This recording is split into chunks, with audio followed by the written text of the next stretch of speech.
Good evening কুহিজ ব্লগৰ আন এটা ভিডিঅ'লৈ সকলোকে আদৰণি জনাইছোঁ আৰু আশা কৰিছোঁ আপোনালোক সকলো ভালেই আছে আৰু এতিয়া সময় হৈছে সন্ধিয়াই লাগিলে প্ৰায় 5টা বাজিবৰ হ'ল আৰু মই ভাবিছোঁ এতিয়া স্নেক্স এটা বনাওঁ কেতিয়াবা এনেকুৱা হয় ন কি স্নেক্স বনাম ভাবি পোৱা নাযায় চাহৰ লগত কি খাম কি বনাম আৰু আজি মই তেনেকুৱা এটা মানে সলিউশ্যন লৈ আহিছোঁ সেইটো চিন্তাৰ পৰা আৰু সেইটো হৈছে এনেকুৱা এটা স্নেক্স যিটো নেকি বহুত হেল্থি হয় আৰু খাবলৈ বহুত টেষ্টি হয় আৰু কেতিয়াবা মোৰো এনেকুৱা হয় চাহৰ লগত কি বনাম কি খাম এনেকুৱা লাগে না আলহী আহিলে আৰু তেতিয়া এই স্নেক্সটো বনাই খুৱাব পাৰে আলহীয়ে আপোনালোকক প্ৰশংসা কৰি নিদিব আৰু তেতিয়াহ'লে বেছি দেৰি নকৰি স্নেক্সটো বনাওঁগৈ বলকচোন আৰু এতিয়া স্নেক্সটো বনাবলৈ লৈছোঁ তাৰ কাৰণে মই এইখিনি আলু বইল কৰি লৈছোঁ ইয়াত 3টা আলু আছে ডাঙৰ ডাঙৰ তাৰপাছতে লাগিব আমাক এইখিনি পিঁয়াজ কেইটামান নৰসিংহ পাত ধনিয়া আৰু জলকীয়া সৰু সৰুকৈ কাটি লৈছোঁ তাৰপাছতে 1 কাপ বেচন অলপ বিস্কুটৰ গুড়ি যিকোনো বিস্কুটৰ গুড়ি ল'লে হ'ব খালি মিঠা বিস্কুট নহ'লে হ'ল কাৰণ মিঠা বিস্কুট ল'লে টেষ্টটো বেয়া হৈ যাব অকণমান সল্টেড বিস্কুট ল'লে ভাল হ'ব সেইকাৰণে মই এইখিনি অলপ সল্টেড বিস্কুট লৈছোঁ ডাইজেষ্টিভ বিস্কুট আছিলে এইখিনি বিস্কুটৰ গুড়ি তাৰপাছতে এইখিনি অ'টছ 1 কাপ অ'টছ লৈছোঁ আৰু মছলাৰ ভিতৰত লৈছোঁ এইখিনি নিমখ হালধি অকণমান জালুকৰ গুড়ি আৰু চাট মছলা আৰু এতিয়া প্ৰথমে মই আলুখিনি স্মেছ কৰি ল'ম আলুখিনি মই হাতেৰে ভাঙিছোঁ হাতেৰে ভাঙিলে যিহেতু ভালকৈ ভাঙিব সেইকাৰণে মই হাতেৰে ভাঙিছোঁ আলুখিনি মই এইদৰে ভালকৈ ভাঙি ল'লোঁ আৰু এতিয়া মই ইয়াত মিলাম এইখিনি হালধিখিনি মিলাই দিলোঁ নিমখখিনি দিলোঁ নিমখটো আন্দাজি দিব আপোনালোকে যিমান বনায় সিমানটো জোখেৰে আৰু এইখিনি জালুকৰ গুড়িখিনি দিলোঁ আৰু ইয়াৰ লগতে মই এতিয়া নাৰিকল টুকুৰাখিনি দি দিছোঁ ইয়াত আৰু লগতে বেচনখিনিও দি দিছোঁ আৰু এতিয়া মই অ'টছখিনি দিম এইখিনি অ'টছ 1 কাপ অ'টছ দিছোঁ আৰু এতিয়া ইয়াত দি দিম মই পিঁয়াজখিনি আৰু লগতে বিস্কুটৰ গুড়িখিনি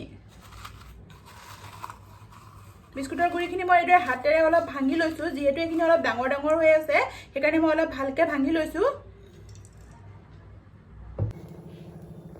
এতিয়া মই সৰু কেৰাহী এখন পাতিছোঁ আৰু ইয়াতে মই এতিয়া অকণমান তেল দিছোঁ ইয়াত মই সৰিয়হ কেইটামান দিম এতিয়া ক'লা সৰিয়হ দিছোঁ মই এয়া আৰু সৰিয়হকেইটা ফুটাৰ লগে লগে নৰসিংহ পাতকেইটা কুটি ল'লোঁ আৰু এইকেইটা দি দিলোঁ ইয়াত আৰু লগতে মই জলকীয়াকেইটাও দি দিছোঁ কাটি লোৱা জলকীয়াকেইটা আৰু এতিয়া এইখিনিত মই ধনিয়া পাতখিনি মিক্স কৰিম লগতে চাট মছলাটো দিছোঁ এইটো MDH চাট মছলা হয় এইটো দি দিছোঁ অলপ ইয়াতে মই আন্দাজি দিছোঁ আৰু এতিয়া নৰসিংহ পাতকেইটা মই উঠাই দিম তেলৰ পৰা আৰু এইখিনি অকণমান তেলৰ সৈতে ইয়াত দি দিছোঁ মই এইখিনি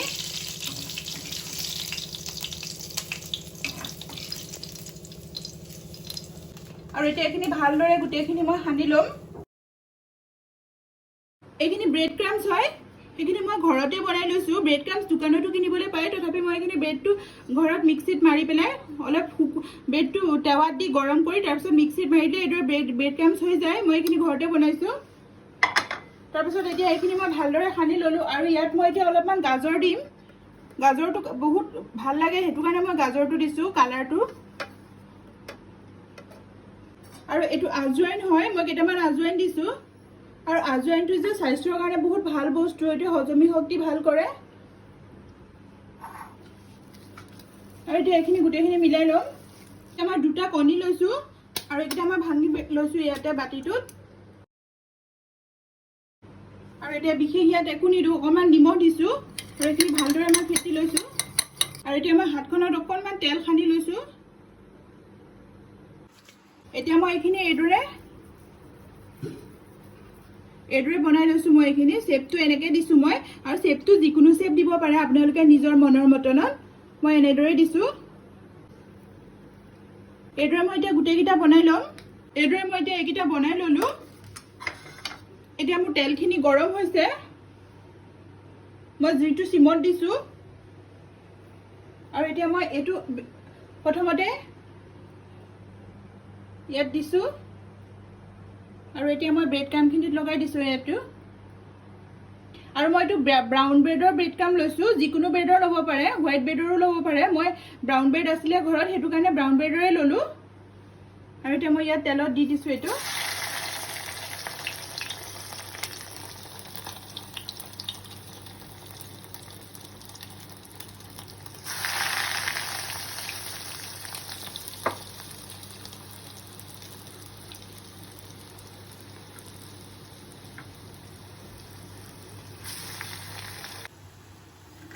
আৰু এইটো কম জুইত মই এতিয়া একদম ৰঙাকৈ ফ্ৰাই কৰিম। প্লেটখনত টিচু পেপাৰ এখন দি লৈছোঁ মই, আৰু এইটো ইয়াৰ পৰা এতিয়া এটা হৈছে মোৰ এইটো নমাই দিছোঁ।